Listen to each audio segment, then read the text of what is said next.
තව ප්‍රශ්නයක් තියෙනවා. මේ මෙන්න මේ ප්‍රධාන නාලිකාවක නාලිකාව නම මම කියන්න. මම මේ අහන දේ ප්‍රසිද්ධිය මට කියන්න අයිතියක් තියෙනවා. ඒ මොකද ඒ ප්‍රසිද්ධ නාලිකාවල යන YouTube වල ගිය දේවල් නෙමෙයි. පිටිපස්සට ගහලා ඉස්සරහටත් ගහලා බැරි වුණොත් අතේ ගහනවා. මේක ඇහුණාම මොකද්ද මෙතන ඉන්නේ මට පුළුවන් නම් උත්තරයක් දෙන්නකෝ.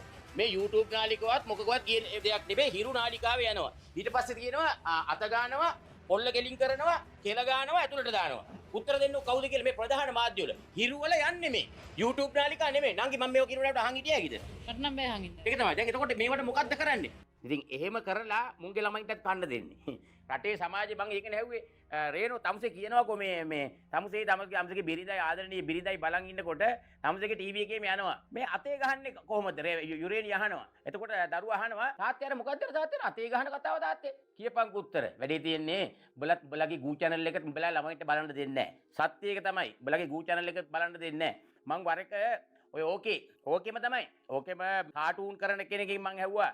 යකෝ උඹට ලැජ්ජ නැද්ද යකෝ මේ වගේ ජරා විදියට දරුවන්ට බලන්න දෙන්න මේ විදියට භාෂාව විකෘති කරමින් ළමයින්ගේ මනස විකෘති කරන මේ කාටූන් ඩබ් කරන්න ලැජ්ජ නැද්ද කියලා ඇහුවා. නෑ මචං මට කරන්න දෙයක් නෑ මාත් රස්සාවනේ කරන්නේ. මං එකම දේ තමයි මචං මගේ ළමයින්ට මං බලන්න දෙන්නේ නෑ කියලා කිව්වා.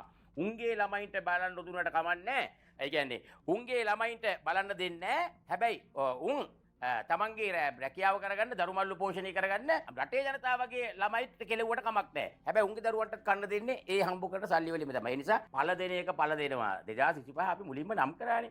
2024 නම් කරා අපි මේක ජනතාවගේ වර්ෂය. ජනතාව තේරුම් අරන් දේශපාලුවා බිත්තියටම හේතු කරන වර්ෂයක් බවට පත් කරගන්න ඕන. ඒකට තමයි මිනිසුන්ට කිව්වේ කෑග ගහ මොර දිදී කිව්වේ යකුනේ උඹලා බත් කන්නේ. බත් කන මිනිසුන් හරක් වගේ හැසිරෙන්න එපයි කියලා.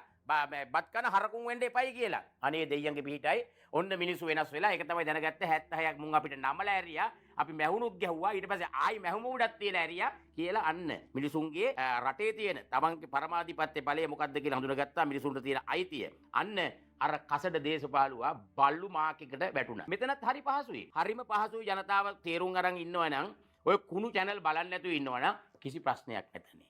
අපි නම් කුණු channel බලන්නේ නැහැ. කුණු channel බලන්නේ නැතුව හිටියාම ඉවරයි. මම අර